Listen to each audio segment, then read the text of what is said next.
Broadcasting live from the Business RadioX studios in Atlanta, Georgia, it's time for High Velocity Radio. Welcome to the High Velocity Radio Show, where we celebrate top performers producing better results in less time. Stone Payton here with you this afternoon.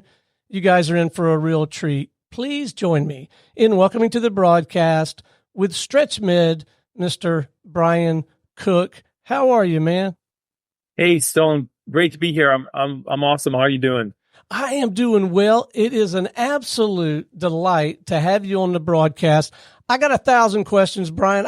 I know we're not going to get to them all, but I think a great place maybe to begin the conversation is if you could paint a little bit of a picture for me and our listeners, mission, purpose. What are you and your team really out there trying to do for folks, man? Yeah, great question. So StretchMed's purpose is to eliminate chronic pain, increase mobility, rejuvenate, help you move well. And, laid out just like that, but primarily eliminate chronic pain. And before we started StretchMed, just doing the research, there's 116 million Americans in chronic pain right now. So that's a pretty huge problem. And that's why we built StretchMed. So how in the world did you find yourself in this line of work? Did you personally experience this pain? You knew people that were experiencing it? Did you just see a really good business opportunity to serve? I'm always interested in how people got to where they are. Yeah, good question. So been in boutique fitness for a while, for about 30 years now. So one-on-one training studios, small group fitness studios, and then now stretching studios, and heard of the concept back in 2015 out in California kind of happening. And I was in Boston at the time and just kind of waited for it to catch fire, I guess, or to really kind of get there. Then just noticed some competitors opening up locations.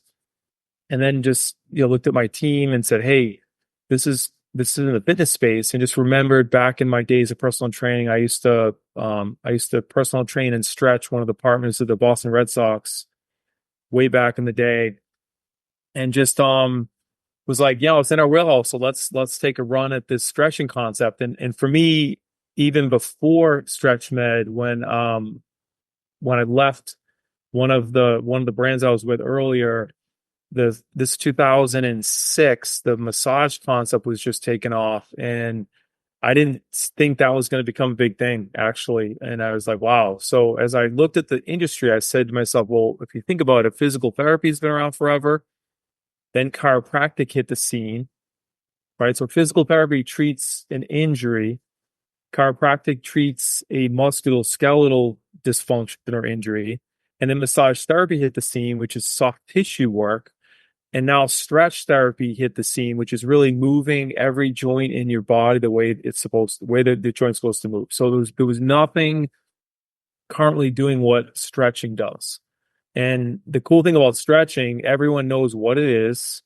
They know it's good for you, and they either don't do it or don't do enough of it. So we have an educated consumer base when it comes to stretching. If you said cryotherapy, 90% of people are going to say, what's cryotherapy, right? You have to educate the market, what it is, why it's good for you. So stretching was cool. And since we train personal trainers, essentially, anyone that has a degree or a certification in a related field, that's kind of the prerequisite. Then we teach you, go through an anatomy course, then we teach you our 36 stretches, then we teach you all the different sequences we have, and then you become a certified stretch therapist. So, plenty of certified fit pros out there looking for another, tool in their tool belt. So you have multiple locations. Was that an easy decision, a quick decision? One, you already knew you were headed there, or did you get into this and say, okay, we can replicate this. We're going to build a whole system around it. What prompted that decision to multiply? Yeah, definitely. So one of our other brands, we had gotten to 100 locations, and I think it was like 26 states at one point. So yeah, starting StretchMed by all means was, thousands of locations worldwide. So this was not started to be just kind of a local concept. And what's really really cool we do, and this is I think sets us apart from competitors, is we like to open and flip. So we go into markets, we build stores, we staff them, we ramp them, and then we sell them. And what ends up happening is it just creates a spark, and that's how the growth kind of takes off. We started in Boston. I think now we have 20 locations there. We just opened a corporate location in the LA market in California. We already have it up for sale. We've got a couple cousins looking to develop the whole Bay Area of California, 15 locations. And yeah, so, and then once we won't wait until the US is completely saturated. Maybe around 200 or 300 locations, we'll start opening and flipping in Europe and Asia, and just start getting, putting StretchMed all over the world. So the health and wellness practitioner that believes in this approach to serving people, what is it that kind of has them decide, you know what, I'm not going to be Stone Stretch House. I'm gonna tap into this StretchMed outfit. Is there like a moment when the light bulb comes on, or a deciding set of factors that say, okay, Stone, you'd be crazy to do that, or yeah, the best way for you is StretchMed? But yeah. Yeah, good question. That's always a good question, because even if you can do it yourself, is it worth it, right? Is it worth it, right? And the way we approach franchising, it's a model, it's a widget, and you want to be able to leverage the widget, you want to scale. And that even if you have one store, you don't want the store to own you. You want to be able to build a StretchMed, develop a team, and then just experience, passive income, where, money that comes in, or at least semi-passive income, where you're not grinding out 40 hours a week, 50 hours a week to make a living. So we really tell our owners, like, we want you to be analysts. We want you to study data. We want to learn the math and the numbers of what's happening in your studio, and then just develop a manager, let the manager develop the studio. So one of my favorite sayings is, wealth creation is the direct correlation of your ability to develop people. Hard stop. And it's hard to develop people. And that's why most people either give up on it, or they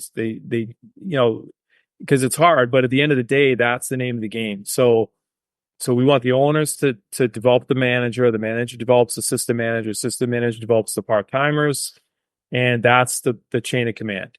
Any point in time that the owner starts to have to manage a part-timer, it's a problem. And then it's not fun to manage, minimum wage or $20 an hour part-timers when you just invested $150,000 into a studio. So now that you've been at this a while, and you clearly have, what are you finding the most rewarding? What's the most fun about it for you at this point in your career? Yeah, I think I love selling franchises. I love helping people get clear on, they're in corporate America, they're grinding out, a great living, great job, but they just haven't created what I would call, income producing assets, right? So we really, the whole name of the game is let's build a business, let's scale it. And what's really fun is just helping people get out of the 9 to 5, like drop corporate America, maybe a job that's just really not fulfilling. Doesn't have a strong purpose behind it, but it makes money. And here, the first time a client comes up to you, like I remember one time vividly, the very first studio we opened, someone, I used to go in every week and get a stretch it. And back to one of your earlier questions, like I'm a customer. So I'm a former hockey player, CrossFitter, 53 years old. So I'm customer number one. I was in the first studio, and I really built this for like what I want, what I like. And I'm like, well, if I like it, I'm sure other people will like it. And sure enough, that's what happened. But I remember a lady waited around for me, heard I was coming in the studio, and then just had to thank me up and down because of what impact the stretching had on her life. Another guy that was interested in buying this particular studio, the first studio we had, we just said to me that, Brian, I've had back pain for 10 years. I thought it was just normal to sit sideways in a meeting at work. And then it's the first time he hadn't been in pain. So really cool when you go to work every day and you're making a huge impact And more recently, we've made the concept way more affordable. So we got the price down to $80 a month for 4 25-minute stretches, as opposed to it was $300 to $400 a month before. And what's happened getting the $80 price point, now we have, Amazon drivers coming in, people that would never afford this kind of service can now afford it. And that's what's really cool. Now it's not just for the wealthy, it's for everyone. Well, I got to believe, I know there is in our business of business oriented media and podcasting or digital radio, there are a set of pretty common mistakes, misconceptions, myths. I got to believe there are also things that you run across all the time in the franchising world, in the expansion world. Myths, mistakes, misconceptions. I wonder if we might attack one or two of those or debunk them. Yeah, I think a lot of people think they know what franchising is, but I don't think they really do, because every time I talk to someone and like, oh, you can't do this, can't do that, I'm like, well, actually you can. So it's kind of cool. Like franchising, it's really cool. I mean, there's some regulation, there's unfortunately there's some charlatans out there like that, some lawyer charlatans that we got to deal with from time to time. But for the most part, it's great because you're able to, create this brand, this product, this system, and all you need to franchise is really you need an operations manual, right? You need a brand, you need an operations manual, and then you need support because when you're going to take someone's life savings, you better be able to support them. And that's it, 3 things. And so it's really not hard. And then the other thing is that some people think if you buy a franchise, you're not, entrepreneurial. And I would say, well, that's not the case, because we've got people, like I was mentioning, a couple cousins looking to develop 15 units in one market. And then they want to do the same thing for the other 3 brands that we're launching. That's pretty entrepreneurial to me. They want to open one, they want to do the modeling, they want to really get clear on the numbers, and then they want to scale. So you don't have to create the concept from scratch for it to be considered an entrepreneur.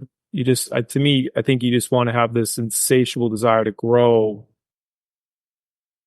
You may have already answered this question when you described your open and flip approach to launching a new market, but I am curious about how the whole sales and marketing thing works for a StretchMed. And I'm interested at the consumer level, but I'm also interested at how do you find that next couple or that man or woman who really ought to have one in their community?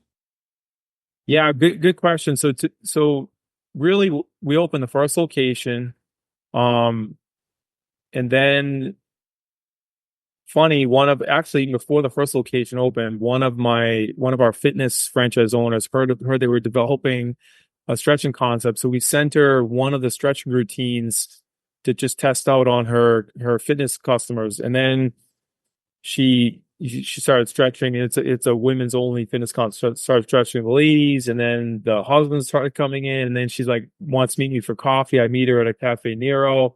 She says, Brian, I want to buy a franchise. And I was like, oh, we don't have a franchise yet. She's like, well, I want to buy a franchise. So I'm like, all right, give me a minute. So when we opened the first location in Wellesley, she was only like, let's see, we opened November. She opened in January. So she's only 2 months behind us.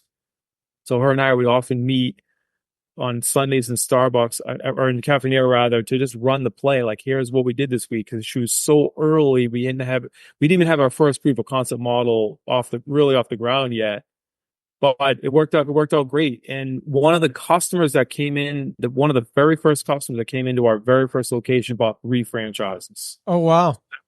So that's kind of the key. It's that open and flip is the fastest way and I've done it 3 different brands now, or 4 different brands now. I've done this exact method, open and flip, and every one of them grew that way. And for some reason, the number 3, once you get the 3 locations, it just starts to resonate with people. And yeah, and then a couple portals. We've had 0 luck with brokers, so we will not work with a broker network ever again.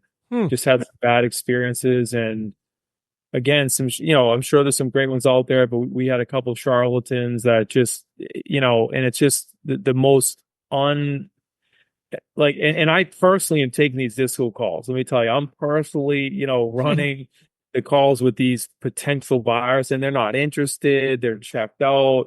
We'll set up a call with an owner. They ghost the owner. It's just, I'm like, no. And what I like about the portals is when someone finds us, they're looking for that brand. They're not looking for like 20 different things. They don't really care which one they do. And again, many are probably great, but I just don't like the idea of a broker flipping a lead, zero work, zero understanding anything about business development whatsoever. And then we do all the work to close it, then hand them 20 grand. I'm like, nah, I'd rather not even get the lead in the first place. So, and to me, I think it's really important, hearing brands struggle and everyone get upside down with money. Like we grow on margin, we don't grow. So we're either growing profitably or we just don't grow. And that's kind of one of the reasons if to get a unit from a broker is just so much work, it's just not worth it to us. Cause so much of the work in franchising, as you know, is the front end. It's helping that franchisee go from like, getting on board to opening, and then the royalty stream is not significant for, a length of time. So that initial fee is huge. Yeah. Well, I mean, you've clearly earned a great deal of your wisdom through your own scar tissue, but did you have the benefit of one or more mentors somewhere along the path that kind of helped you navigate the terrain? Yeah, definitely. So for me, I'll tell you quickly my little roadmap. So I opened a one-on-one studio when I was 23 years old with $3,500 in cash from my dad and maybe about $10,000 in credit. So just shoestring, post-dated checks. People younger than 40, people younger than 50 probably don't know. I haven't heard of the term post-dated check. That was before credit. That was before credit cards. So that was crazy. And then I did that for 5 years. I did the 80 to 100 hours a week, for 5 years, not 1 year, like 5 straight years. And then I went from one location, went to two, went to three, blew up, had to sell one, close one, got back to my original store. 2 years later, I found a one-on-one franchise brand. I joined that brand as I bought the rights to Massachusetts. And at the time, my unit was generating more revenue than I think all of the franchise units. They had 15 or 20 stores, and my unit in Boston we were just charging a lot more money than they were charging. And then but this particular franchisor had 10 years more experience than me. He had fiscal discipline. He knew the franchise model. He was kind of like me in a way, like had to know and do everything in order to do it. So working for him for 5 years. So then Massachusetts, I was able to sell 60 franchises. I got 40 open, and then I sold my license I sold my license and 2 studios for 1.2 million. So I got on board with 10 grand and I exited with 1.2 million. And then I used that money to start my own brand, small group fitness model. So that first experience for 5 years with that brand, if I had left with $0, it would have been worth it, because I learned how to be a mini franchisor within another brand. So that was awesome. Yeah, it certainly sounds like it. I'm glad I asked. So, sitting on the other side of the table, let's speak to the potential franchisee for a moment, because I can tell you from my personal experience, I don't even know what questions to ask if I were entertaining buying any franchise. But let's say I got really excited about this whole StretchMed concept. Like, what red flags, yellow flags, things to look for, things to do, not do. Let's give them some tips. Yeah, it's a good thing. So to me, it's all knowing the numbers, right? You really got to know the numbers up front. So our latest FDD, we surveyed our owners, and the average cash. So the big metrics we focus on is return on cash, return on time. So the average cash out of pocket to open a StretchMed was $45,000, and virtually everyone gets an SBA loan for roughly $150,000, $200,000, but their cash out of pocket was $45,000. Then we asked profit. Profit was $81,000, average profit. Then we asked time, and they said the average time spent per week was 6 hours. So $45,000 in cash, $81,000 in profit, 6 hours a week in time. So that would be the drill down on the franchise model you're looking at. And the other thing that I recently learned, and I think we're kind of rare, we don't get any kickbacks on anything. And as I look at, I used to not look for that. Now, as I look at other brand FDDs, I'm like, oh, this brand pulled in 20 million from the build out, from the tables, the build out, like whatever goes on. So we make zero. So we make the initial franchise fee, 6% royalty, and then the cost of the build out, everything else that goes into opening the studio, we just drive the cost of that down and pass that savings off to the franchisee. So I think it's knowing the true cost of opening, and then really knowing the number, like what the break even point is going to be. And before we aired, I was sharing with you, like, what I'm really excited about is we just, as I said earlier, we flipped the model 5 months ago to lower price, seeing incredible growth. But more importantly, we're now clear on our customer acquisition cost and then in lifetime value. And we know those two things, you then can understand what you should spend on marketing. And then you look at return on ad spend. So, and then it's just because if you know your lifetime, but you know all your numbers, and you're going to put $2,000 into marketing, and if 8,000 is going to come back, right, then you just kind of keep feeding that marketing machine because you're getting the ROI. And what we're going to experiment with is how much money, can we triple our marketing budget and then shorten, obviously ramp up much faster than we currently do. But first, it's knowing your numbers like nuts. And we have about 15 different data points that we measure, and everything from attrition, intro book, show closed. We've got virtual assistants in the Philippines I was mentioning. So we plug full-time virtual assistants into each of the franchise locations to lead follow-up. So no one likes lead follow-up, but when you hire a virtual assistant and they're getting paid, it might be $5 an hour all in, but we bonus them actually on how many intros get booked. So their incentive is aligned with like making sure that our franchise owners are getting, free intros are showing up. I don't know when or how you would find the time, but I'm going to ask anyway about passions, interests, pursuits, hobbies outside the scope of this work and what we've been talking about. My listeners know that I like to hunt, fish, and travel. Anything that you nerd out about other than franchising and StretchMed? Yeah, boating is a big passion of mine. I absolutely love boating, and I have a sport fishing boat, and like waking up in a marina and a boat for me is amazing. Love that. Yeah, I love golfing, boating. Not a big, it's funny, not a big fisherman. Like I take people out blue fishing after we catch a few. I'm like, all right, I'm like, I'm done. But so it's kind of funny. Don't really love fishing. But love being on the water, love paddleboarding. I grew up water skiing, all that kind of stuff's really cool. And yeah, it just, love playing, love hockey. Not much of a, not much watching sports, but very much love to play sports.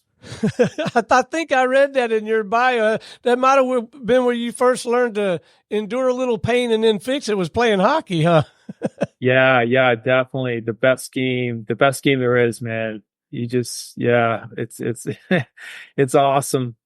All right, man. What's the best way for our listeners to learn more, tap into your work, maybe explore the opportunity with StretchMed or one of these other brands that you have developed? Whatever you feel like is appropriate. Website, LinkedIn. Let's leave them some points of contact. Yeah, probably LinkedIn. I think my LinkedIn is Brian R. Cook 1, and that's probably good.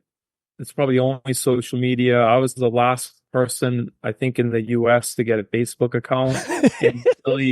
And it's only used for you have to have one for marketing. So, I don't really go on it. I have to see it occasionally to get to my marketing account, but yeah, that, and then StretchMedStudios.com, you'll see that's the latest brand.